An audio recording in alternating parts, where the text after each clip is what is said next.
मुझे भी नागालैंड जाना है और यहां मैं आया और मैंने पाया कि नागालैंड में भी वही जोश, वही जज्बा जो पूरे हिंदुस्तान में मैंने देखा, उससे ज्यादा ही देखा मैंने आज। जो हिंदुस्तान में जलवा देखते हैं आप रोज, 2-2 लाख लोग इस अभियान के साथ जुड़ रहे हैं, वो यहां मैंने दीमापुर में भी देखा है। वही जोश, वही ऊर्जा, वही शौर्य, वही पराक्रम। और मैंने कहा ना, राष्ट्रीय एकता अखंडता का तो बहुत गहरा अर्थ है।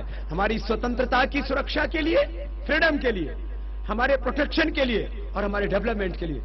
राष्ट्रीय एकता अखंडता, ये तीन राष्ट्रीय एकता अखंडता से 3 चीजें मिलती है हमको। क्या?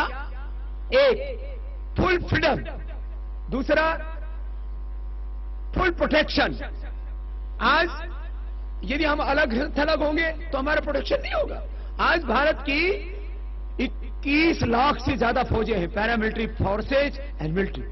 हमारे पास आज परमाणु बम है, हमारे पास में आज वो सारी ताकतें हैं जिससे कि हम दुश्मन देशों से लड़ सकते हैं, अपने वैरियों का मुकाबला कर सकते हैं। तो ये बहुत बड़ी शक्ति है हमारी। तो राष्ट्रीय एकता अखंडता हम सब के लिए क्यों जरूरी है? एक राष्ट्र की कल्पना वो इसलिए जरूरी है, उससे हमारी स्वतंत्रताएं धार्मिक, सामाजिक, आध्यात्मिक, व्यावसायिक, वैयक्तिक, पारिवारिक, व्यावसायिक, वैयक्तिक, पारिवारिक और सामाजिक, आध्यात्मिक, धार्मिक सुरक्षा के लिए हमको राष्ट्रीय एकता अखंडता को मजबूत रखना है। स्वतंत्रता के लिए, सुरक्षा के लिए और विकास के लिए।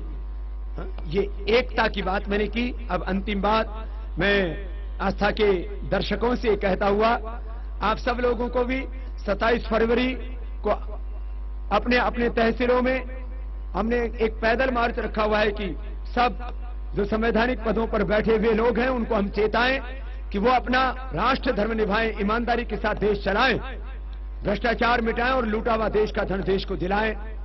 नहीं तो फिर देश के लोग सड़कों पर आकर के संसद में बैठे हुए लोगों को सबक सिखाएंगे। ये एक बड़ा अभियान हमने शुरू किया है 27 फरवरी और 23 मार्च को। तो 27 फरवरी को जो सत्ताओं के ऊपर, सिंहासन के ऊपर बैठे हुए जो लोग हैं उनको चेताने के लिए हमने दिल्ली में एक रैली रखी है रामलीला मैदान में।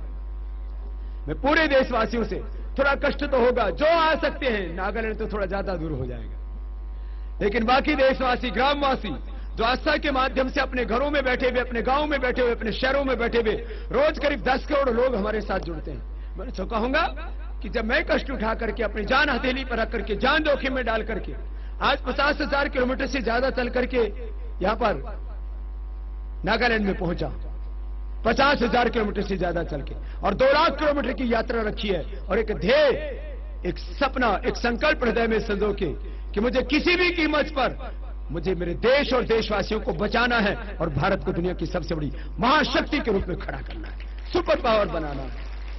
एक तरफ परम शांति, दूसरी तरफ परम वैभव, एक तरफ योग और अध्यात्म से लोगों का चित्त निर्माण करना है और दूसरी तरफ भ्रष्टाचार, बेईमानी को खत्म करके इस देश को आर्थिक महाशक्ति बनाना है। ठीक, बोले काम होना चाहिए कि नहीं? और संवैधानिक पदों पर बैठे हुए लोगों को जो सरकारें चला रहे हैं उनको अपने संवैधानिक दायित्वों का, कर्तव्यों का निर्वहन करना चाहिए कि नहीं? तो मैं क्या गलत कर रहा हूं?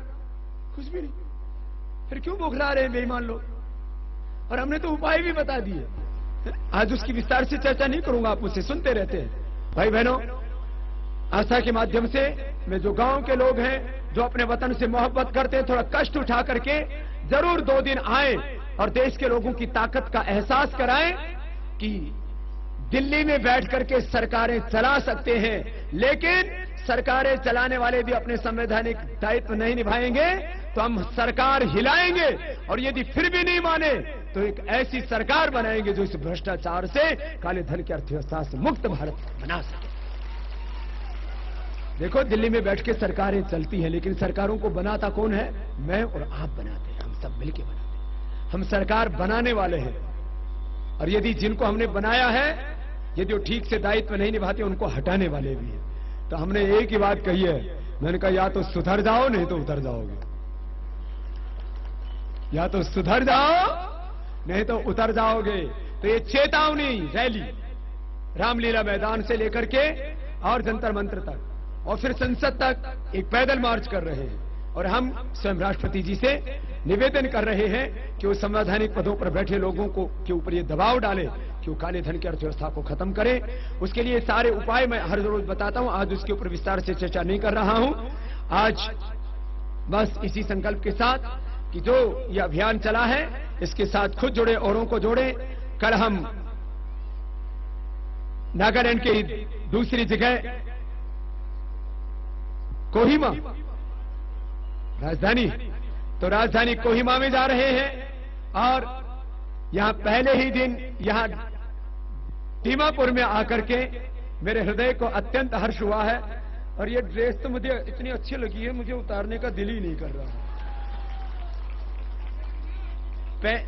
कल मुझे ऐसा लगता है मैं सुबह सुबह इसी को पहन के आ जाऊं तो दूसरी नहीं उड़ानी पड़ेगी,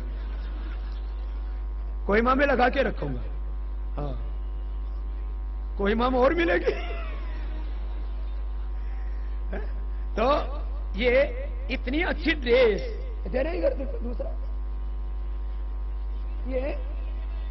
ये इतनी अच्छी ड्रेस तो मैंने दुनिया में कहीं नहीं देखी है। ओ, ये देखो दोनों तरफ से आता है, एक इधर से और दूसरा इधर से। वह फुल है, मैं तो हाफ वाली में ज्यादा मजा महसूस कर रहा हूं, इसमें हवा भी तो लगती रहती है।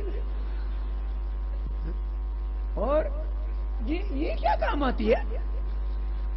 ये पीछे सामान रखने के और जेब का काम करती है। इसमें बड़े सामान रखने के लिए, नोट रखने के लिए बटुआ है। ये सामान रखने के लिए, ये मैं इसमें मिश्री रखता हूं। ये कटारी रखने के लिए है जो कमर में बांध रहे थे। और सामने ये फैशन भी तो बढ़िया है, बहुत अच्छा है।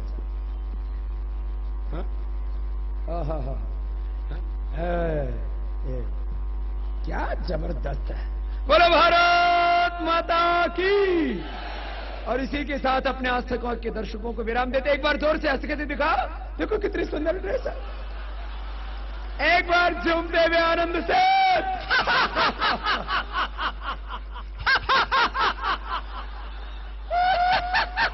अरे जोर से तो हंसो, मैं तो जोर से हंसूंगा तो टोपी गिरने का खतरा है, आप तो हंसो।